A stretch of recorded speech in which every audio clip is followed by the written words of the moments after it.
సమగ్ర కుటుంబ survey November 6, 2024లో మొదలైందండి. అది నవంబర్ 31కి కంప్లీట్ చేశారు.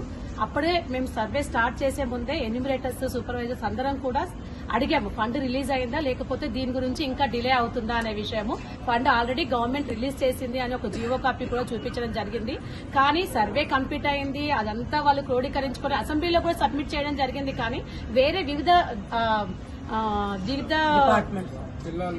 జిల్లాల్లో కూడా అవి కొన అమౌంట్ అనేది రిలీజ్ చేయడం జరిగింది. కానీ మన జీహెచ్ఎంసీ సర్కిల్లో మాత్రమే ఆపేయడం జరిగింది. మరి జీహెచ్ఎంసీ సర్కిల్లోనే ఎందుకు ఆపేశారు అనే విషయము క్లారిటీగా ఎవరు మాకు చెప్పట్లేరు. కానీ ఎన్యూమరేటర్స్ వాళ్ళు చాలా నిరుపేద కుటుంబాల నుంచి వచ్చి చేశారండి.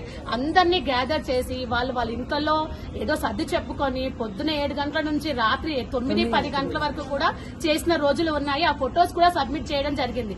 కానీ ఇంతవరకు వాళ్ళకి ఇవ్వాల్సిన గౌరవ వేతనం అది చెప్పుకోవడానికి 10,000 వాళ్ళ ఇంట్లో వాళ్ళ హస్బెండ్స్ కి ఎంత సర్ది చెప్పుకొని ఆ టైంలలో అంటే అందరూ దొరకాలి. ఇప్పుడు మా అందరూ జాబ్స్ చేసుకునే జీహెచ్ఎంసీ సర్కిల్లో ప్రతి ఒక్కరూ ఉద్యోగాలు చేసుకునే వాళ్ళే ఉంటారు. మా ఆఫ్టర్నూన్ టైంలో, డే టైంలో వెళ్తే ఉండరు. నైట్ టైంలో వాళ్ళు వర్క్ చేయని టైంలలో వెళ్తే వాళ్ళకి సేఫ్టీని కూడా చూసుకోకుండా వెళ్లి వర్క్ కంప్లీట్ చేస్తారు. కానీ వాళ్ళకి ఇవ్వాల్సిన గౌరవ వేతనం అనేది ఇంతవరకు ఇవ్వలేదు. అది ఎంత మట్టుకు సమంజసం అనేది జీహెచ్ఎంసీ సర్కిల్లో ఉన్న కమిషనర్ గారు కానీ దీనికి ఎవరు రెస్పాన్సిబుల్ పర్సన్ వాళ్ళు రెస్పాన్సిబిలిటీ తీసుకుని వాళ్ళకి ఇవ్వాల్సిన గౌరవ వేతనం ఇవ్వాలని కోరుతున్నారు.